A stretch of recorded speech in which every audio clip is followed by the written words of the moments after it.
mukmin.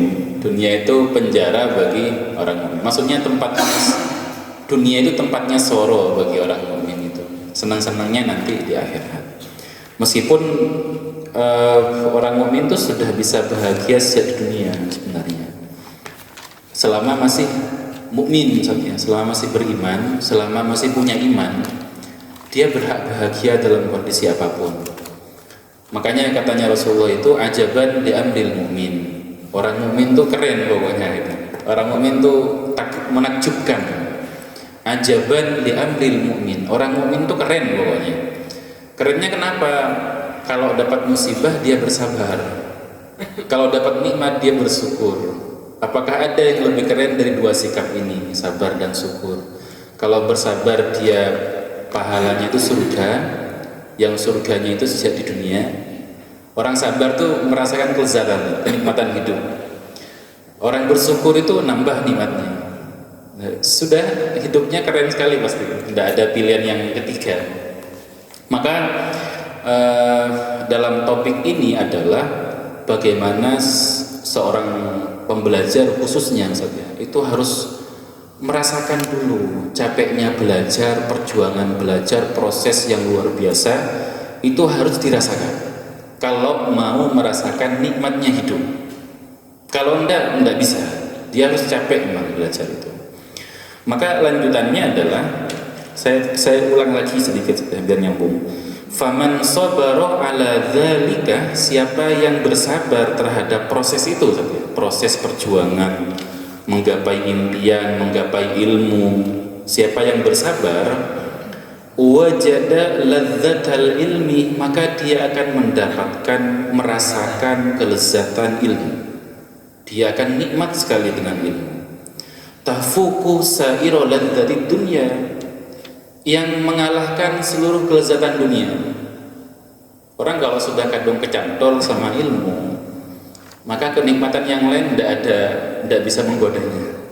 Beneran itu. Orang kalau sudah kecantol jatuh cinta sama ilmu, maka yang lain tidak akan bisa menggodanya. Tidak ngurus apapun itu tidak akan bisa. Dia tidak akan bergeming. Walihada, oleh karena ini, karena Muhammad bin Al-Hasan, dulu Muhammad bin Al-Hasan ini muridnya Imam Abu Hanifah. Idza sahiral layali, kalau bangun malam itu beribadah saja. Qiyamul lail. Sahirul layali itu bukan di warkop, bukan bukan nunggui plesel. Ini sahirul layali yang berbeda. Kita itu sering sahirul layali tapi dalam konteks yang berbeda. Sering bangun malam tapi dalam konteks yang berbeda. 11. Nah, beliau itu ketika bangun malam untuk beribadah saja dan berpikir, wanhallalahul mushkilat, dan terpecahkan beberapa persoalan. Inhalla itu terpecahkan, al-muskilat hal-hal yang rumit sebenarnya. Inhalla itu sebenarnya terurai sebenarnya, teruraikan benang itu, kusut gitu. Ketika sudah terurai dengan baik itu inhalla namanya, terurai rapi ya akhirnya. Artinya dia menemukan pencerahan hidup sebenarnya. Maka apa? Yaqulu, beliau berkata, aina abnaul muluki min hadhil ladzat. Ini bahasa yang keren. Aina, di mana? Abnaul muluk, anak-anaknya raja itu. Di mana anak-anaknya raja itu? Min hadhil ladzat, dari kenikmatan ini. Saya ingat sama ini bahasa aina abnaul muluk itu. Ingat bahasa ketika Piala Dunia Argentina sama siapa, Australia kayaknya. Lalu di penonton itu teriak, where is Messi? Mana Messi, di mana? Setelah itu gol, terbungkam semuanya. Nah, ini ketika orang yang sedang menikmati bangun malam, saja. Muhammad bin Yusuf ini bilang, aina abnaul muluk, di mana anak-anaknya raja itu dari kenikmatan ini? Tidak ada. Kenikmatan anaknya raja itu jauh. Di mana itu maksudnya jauh sekali dari kenikmatan orang yang bangun malam kemudian dia mendapatkan pencerahan hidup. Saya kalau ngobrol dengan Ustaz Margono itu, orang itu kalau pengen cari solusi hidup saja, cari ilmu, cari pencerahan itu, dia harus berada di gelombang alfa gitu ya. Apa maksudnya? Dia harus berada di titik yang paling tenang, paling rileks. Bahasanya Ustaz Margono, kalau pengen begitu dia harus rileks, bahagia, kondisinya harus tenang. Dan waktu yang paling tenang itu tengah malam, Ustaz. Waktu yang paling damai itu tengah malam. Saya tidak tahu teman-teman apakah sudah pernah merasakan kenikmatan berpikir dan kontemplasi di tengah malam. Itu luar biasa. Orang kalau sudah pernah merasakan itu nikmat sekali. Makanya kata beliau itu, aina abnaul muluk, di mana kenikmatannya anak raja dibanding kenikmatan saya ini yang bisa bangun malam lalu mendapatkan pencerahan-pencerahan hidup.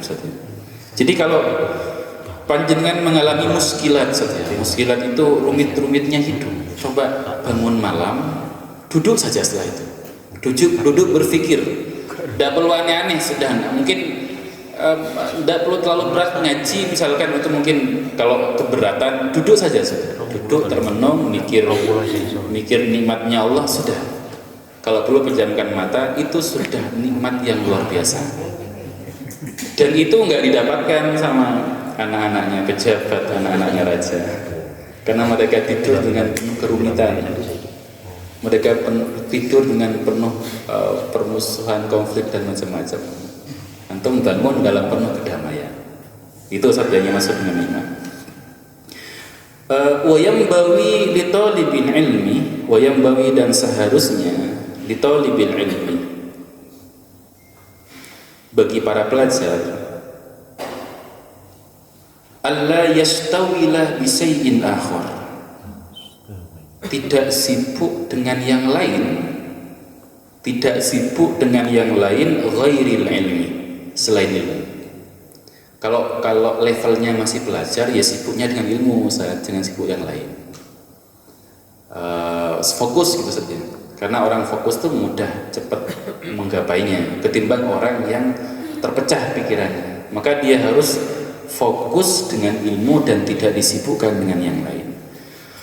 Wala ya'ridu ya saudara, anil fikih, dan tidak berpaling dari fikih kalau bisa. Wala yurid, ya sama, yang cetak sama, wala yurid. Larangan. Oh bukan, berpaling. Di wala yurid, dan jangan berpaling dari fikih. Maksudnya usahakan belajar itu sesibuk-sibuknya belajar, jangan sampai meninggalkan belajar fikih. Karena fikih itu syariat, panduan hidup, dan itu wajib fardu ain. Paling sederhana, bagaimana mungkin panjenengan itu bisa sholat yang benar, yang sah, kalau tidak ngerti fikih sholat, gitu ya? Atau yang kedua, panjenengan bagaimana mungkin bisa jual beli yang sah, yang penghasilannya halal, kalau tidak ngerti fiqhul muamalat, fikih jual beli, kan itu ada panduannya semuanya. Kalau tidak ngerti itu semuanya, maka semuanya jadi diterobos, tidak ada rambu-rambunya, dan itu berbahaya. Maka pelajar itu harus ngerti itu, harus ngerti, tidak boleh berpaling dari belajar fikih. Maka fikih itu komponen ilmu yang paling dasar dan paling wajib. Kalau rumus usul fikihnya itu begini, malayatimul wajib illa bihi fahuwa wajib. Segala sesuatu kewajiban yang tidak bisa dilaksanakan dengan baik kecuali dengan ilmu ini, maka ilmu ini jadi wajib. Misalkan awalnya fiqhul haji itu tidak wajib bagi panjenengan, fikih haji belum wajib. Tapi ketika jenengan sudah punya uang, mampu daftar haji, sudah mau berangkat, maka fiqhul haji itu wajib jadi. Fikih manasik haji itu jadi wajib. Kenapa? Karena ilmu ini akan dipakai untuk menunaikan kewajiban yang bernama haji. Biar hajinya sah, perlu belajar fiqhul haji. Orang yang belum masuk bulan Ramadan misalkan, belum wajib belajar fiqhus siyam. Tapi kalau dia sudah balighh, sudah mau masuk bulan Ramadan, dia jadi wajib belajar fiqhus siyam, fikih puasa. Apalagi ya, orang yang masih jauh dari proses menikah misalkan, dia belum wajib belajar fiqhul munakahat. Belum wajib ya. Tapi kalau sudah mau menikah, dia harus wajib belajar fikih yang terkait dengan nikah. Paling tidak dasar-dasarnya, tidak sampai detail. Itu yang dimaksud dengan kewajiban ilmu. Kalau meninggalkan itu dosa, meninggalkan kewajiban itu karena fardu ain. Oke, lanjut lagi ya. Qala berkata Muhammad bin Al-Hasan itu rahimahullah taala, inna sina'atana hadihi minal mahdi ilal lahdi. Inna sina'atana hadihi, sesungguhnya project ini, saya maknai project aja biar mudah. Project belajar itu tadi ya, project cari ilmu terutama fikih itu minal mahdi ilal lahdi. Durasinya saja. Durasi project ini minal mahdi, dari buayan, dari digendong itu mulai sejak kecil ilal lahdi sampai ke liang lahat. Jadi project belajar itu durasinya seumur hidup. Minal mahdi ilal lahdi. Tidak ada pensiunnya selama masih punya nyawa. Itu tidak ada pensiunnya. Tidak ada batas berhentinya. Maka faman aroda, barang siapa yang berkehendak, yang mau ayat ruka, meninggalkan, barang siapa yang mau meninggalkan ilmana hadza, ilmu ini, siapa yang mau meninggalkan ilmu, tidak mau belajar saatan, meskipun sebentar, siapa yang tidak mau belajar sebentar saja, falyatrukhu sa'ah, maka akan ditinggalkan zaman. Falyatrukhu sa'ah, maka akan ditinggalkan oleh zaman. Bisa itu syarahnya itu falyatrukhu az-zaman, maka dia akan dilibas oleh zaman. Orang yang tidak belajar, dia akan terlindas oleh zaman, ditinggalkan. Dia akan ikut. Orang yang ketinggalan informasi, dia tidak akan bisa mengikuti zaman. Apalagi di zaman yang semakin ruwet ini, Ustaz. Di zaman yang semakin ruwet itu, problem umat luar biasa, problem hidup luar biasa, maka ilmu semakin wajib. Loh, kalau tidak dengan ilmu, dengan apa lagi, Ustaz? Kan yang dengan cari tutorial, pengen sukses, tutorial sukses, pengen Ustaz Amin dengan burung peliharaan, dia nyari ilmu, tutorial gitu ya, Ustaz Amin ya. Loh, apa yang bisa dipisahkan dari ilmu? Tidak ada, Ustaz. Punya burung besar. Jadi Ustaz Amin burung saja diasuh dengan baik, apalagi saya juga mengasuh burung, Ustaz. Saya juga mengasuh burung. Pokoknya nggak mau kalah apa ya? Nggak mau kalah. Burung saja loh ya, apalagi panjenengan semua. Burung saja diperhatikan dengan baik. Itu apa yang bisa terputus dari ilmu? Tidak ada. Orang yang meninggalkan ilmu siap-siap akan ditinggalkan zaman. Itu maksudnya. Maka lembaga, yayasan, perusahaan, rumah tangga, negara yang selamat itu yang dibangun kultur keilmuannya. Ini kunci saja. Keluarga yang akan selamat, modal pertama adalah keluarga yang di rumah itu dibangun keilmuannya. Semangat belajarnya, semangat mencari ilmunya itu dibangun. Maka keluarga itu berada di jalur yang aman. Kalau tidak, berbahaya sekali. Kalau hidup ini tanpa ilmu berbahaya. Paling sederhana saja ya. Saya misalkan mau masang tabung ke tabung gas itu, lalu tidak nyala-nyala, tidak ngerti ilmunya, macam-macam dikasih. Biasanya kalau tidak ngerti ilmunya makso saja, semakin rusak biasanya. Apalagi taklid buta. Saya lihat orang-orang kok digoyang-goyang gas. Digoyang-goyang udah efek. Apalagi waktu itu ada mertua. waduh ini menantu saya kok enggak keren, enggak, urusan gas saja enggak bisa gitu kan ya. Itu kan tanpa gopoh Ustaz ya. Orang gopoh, orang panik Ustaz ya. Wah, itu logika enggak pakai Ustaz. Enggak, karena enggak tenang, ilmunya enggak jalan. Itu nggak ada gunanya kuliah sampai tinggi kalau. Makanya kan saya mikir hal yang paling sederhana saja Ustaz, itu butuh ilmu.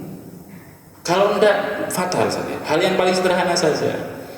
Dulu di ICM ada anak sakit saja, anak sakit perut gitu, di daerah perut. Itu bermacam cara diobati tidak ngefek. Sampai ada yang ngeruqyah, sampai ada yang tidak ahli ruqyah pun ikut ngeruqyah. dengan actionnya yang sudah dapat actionnya dapat, tangannya gini-gini kan, ayatnya juga dapat, fasih juga. Kok masih? Setelah itu dihubungi orang tuanya. Kata orang tuanya, oh enggak, satu sudah biasa, cukup dikompres pakai air hangat.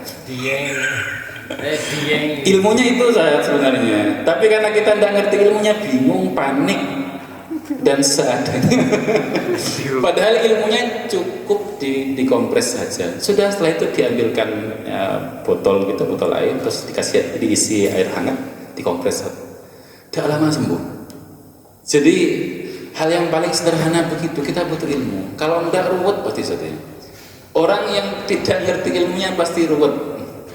Maka hidup itu butuh nyambung dengan ilmu. Makanya bahasa Muhammad bin Al-Hasan rahimahullah itu, inna sina'atana hadha minal mahdi ilal. Project keilmuan itu Ustaz durasinya seumur hidup. Dari baru lahir sampai dibawa ke liang lahat, ke kuburan itu. Itu Ustaz ya. Maka spirit ini harus dibangun Ustaz ya. Ke diri kita terutama, apakah kita sudah masuk orang yang sibuk dengan ilmu enggak? Yang keilmuan itu jadi proyek kita yang tiap hari kita belajar. Anak saya saja jadi guru saat ini saya. Anak saya yang masih kecil itu jadi guru kehidupan saya. Saya menandai sekian pola itu. Oh iya gitu. Saya dapat ilmu. Begini nandai lagi. Oh iya saya dapat ilmu. Yang paling bagi saya itu keilmuannya dasar bagi saya berarti. Bahwa anak ini terlahir itu bukan karena permintaan dia, tapi keinginan orang tuanya. Anak itu lahir bukan karena keinginan dia, lalu kita menuntut banyak pada anak. Yang pengen itu kita, biarkan dia mengalir saja. Yang kedua adalah karena kita yang pengen, dia siap-siap dengan segala konsekuensinya dinikmati. Maka dengan begitu saat kita memperlakukan anak itu tidak pernah dengan relasi tuntutan, entah tuntutan kamu harus jadi orang yang begini, entah sejak kecil nuntut kamu harus anteng terus, tidak ada. Tidak akan ada rumusnya, kamu harus anteng terus, tidak. Karena anak itu akan bergulir paketan. Sedang paketannya nangis, oh ya dinikmati. Sedang paketannya main-main, ya dinikmati. Tidak ada rumus, akhirnya relasi yang ini. Sehingga kemudian anak ini ngajari, oh ya, saya kadang mikir, kalau orang-orang tua dulu tuh gini, kalau ada anaknya yang susah diatur itu, atau bahkan yang paling sederhana, belum bisa memenuhi keinginan orang tuanya.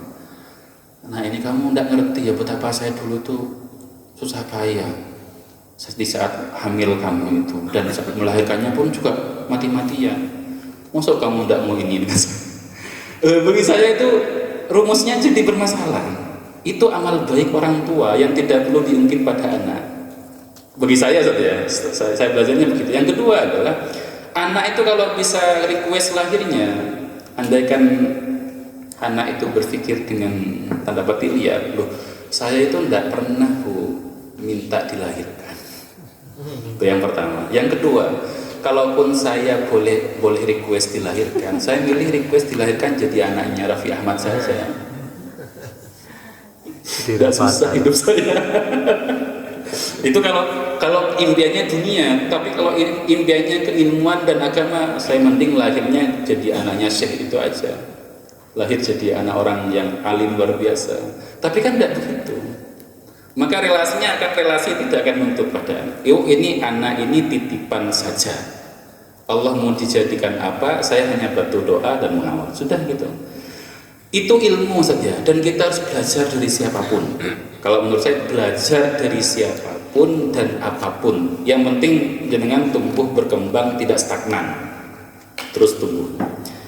Baik Ustaz ya, jadi bahasa beliau inna sina'atana hadihi minal mahdi ilal lahdi. Project keilmuan ini Ustaz ya, durasinya seumur hidup. Barang siapa yang tidak mau belajar akan ditinggalkan oleh zamannya. Wa dakhala faqihun, dan masuk seorang ulama ahli fikih.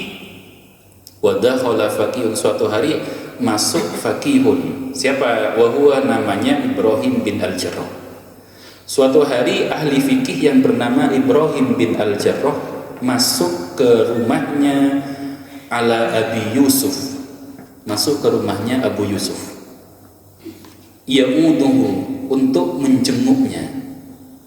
Abi Yusuf ini sedang sakit saja, dijenguk oleh Ibrahim bin Al-Jarrah yang ahli fikih. Fi maradi mautihi, dijenguk karena sakit menjelang kematiannya saja. Wa huwa yajudu bi nafsihi, itu makna literalnya itu tidak pas. Kalau di mana makna yajud itu bermurah hati, dermawan. Itu maksudnya sedang sekarat saja, butuh dikasihani. Dirinya sendiri sudah butuh dikasihani. Bahwa yajudu binafsi itu biasa dipakai untuk orang yang sedang sekarat. Di hadis ada bahasa begini, yajudu binafsi. Jadi sedang sakaratul maut saja.